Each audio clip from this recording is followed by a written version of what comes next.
Hey everybody, this video is called The Achieving King, and tonight we're going to continue our pass-through study here in the book of 2 Chronicles chapter 8.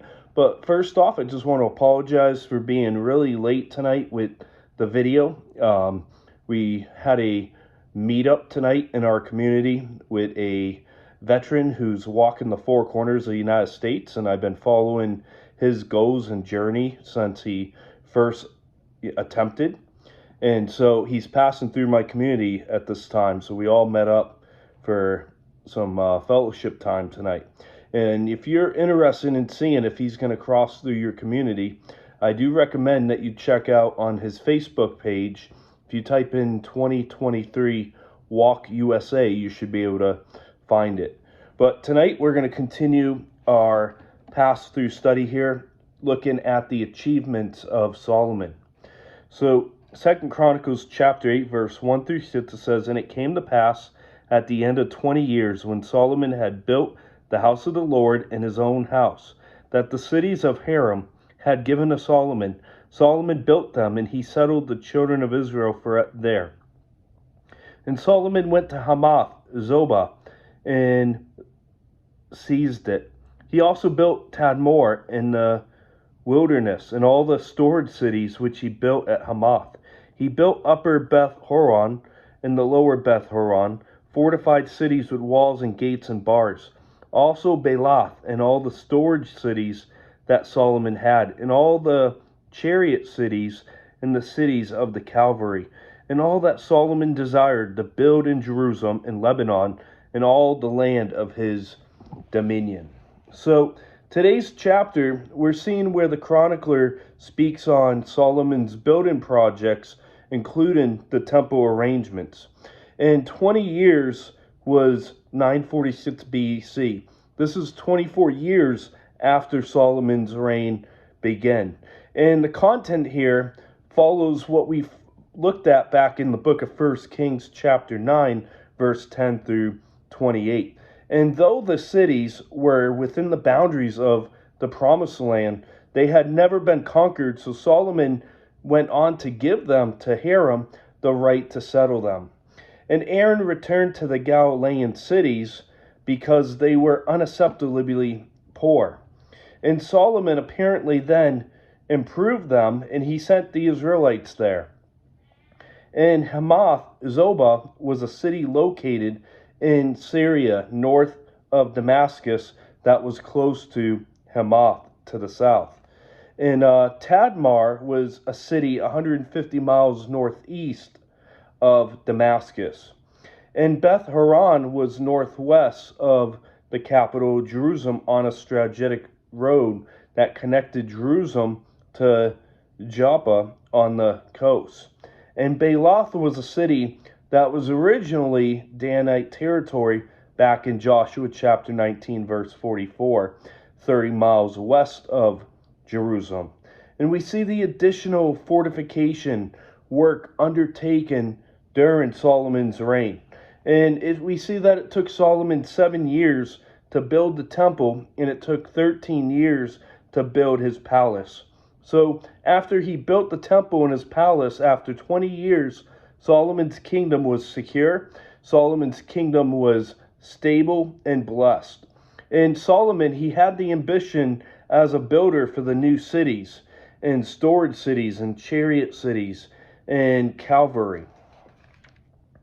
And Solomon, though he might have had all these great things and, these great plans, he failed to obey the law, what was given back in Deuteronomy 17:16, and not multiplying the horses for himself.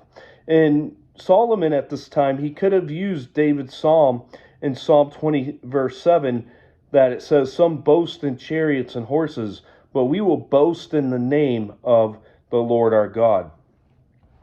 In verse 7 through 10,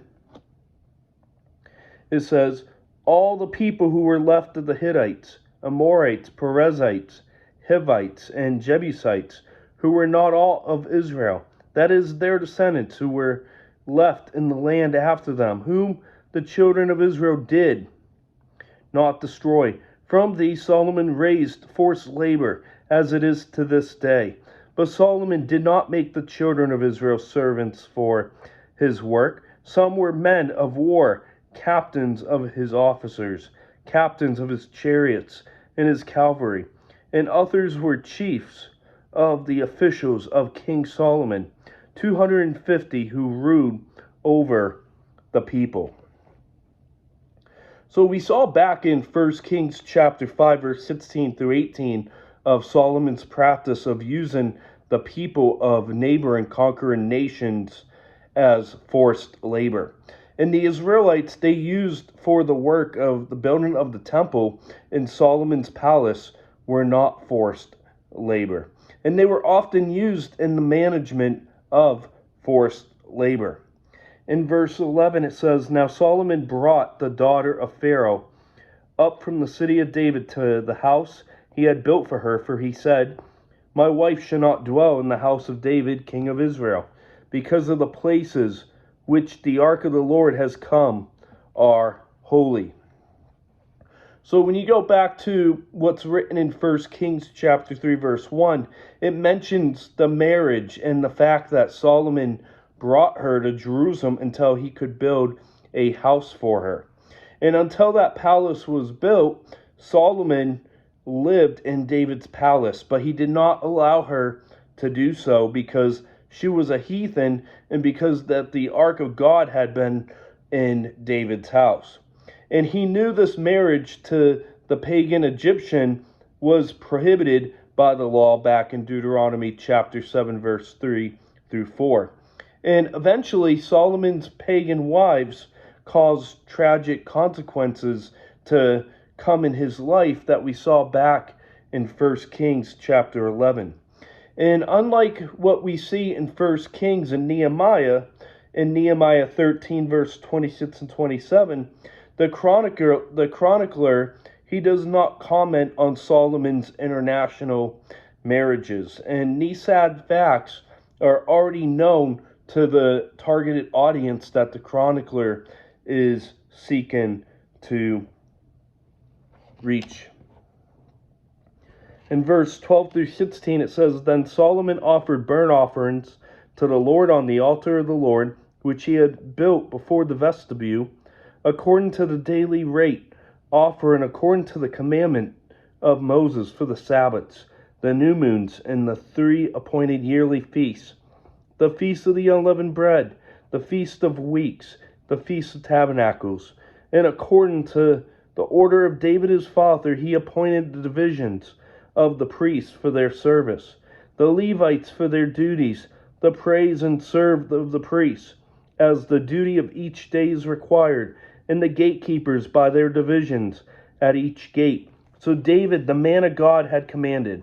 They did not depart from the command of the king to the priests and Levites concerning any matter or concerning the treasuries. Now all the work of Solomon was well ordered from the day of the foundation of the house of the Lord until it was finished. So the house of the Lord was completed. So we see verses 12 through 16 that these verses expound what was given back in 1 Kings chapter 9 verse 25, indicating that though Solomon was still faithful to the religious practices that were required for the temple in spite of his disobedience and marriage. And we see the 3 feasts that are prescribed here in the Mosaic legislation was the Feast of Unleavened Bread, the Feast of the Passover, the Feast of Pentecost, and the Tabernacles. And again, the accounts of the details concerning worship, the Levites and priests, is fuller than in 1 Kings chapter 9. And in accordance with the commanded morning and evening sacrifices, as back in the book of Numbers chapter 28, Solomon administered the burnt offerings for Israel. And we see that Solomon carried out the administration of the temple service as it was originally organized in 1 Chronicles 24 by King David, which we looked at back a few weeks ago in our study in 1 Chronicles.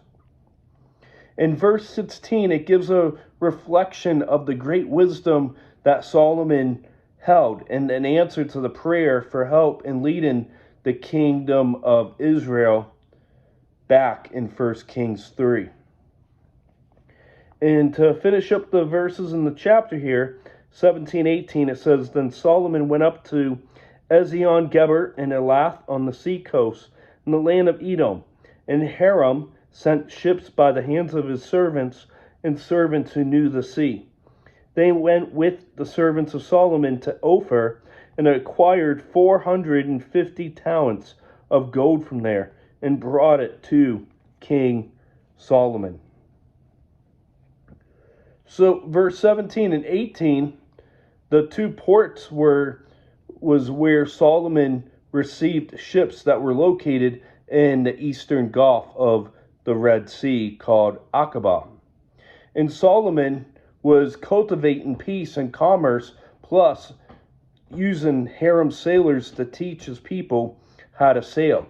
And through verse 12 of the next chapter, the information that's being relayed by the chronicler displays Solomon in all his glory.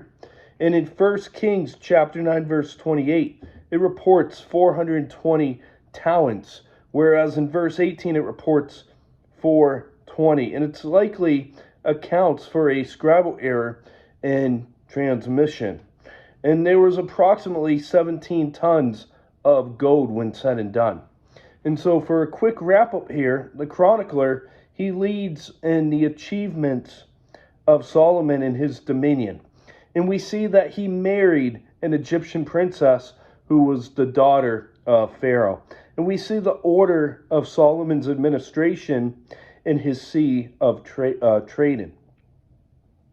And that's going to wrap up tonight's video. We'll see you again tomorrow night as we're going to be looking at more achievements of Solomon. So I hope you have a great rest of your evening. God bless, and we'll see you back tomorrow night.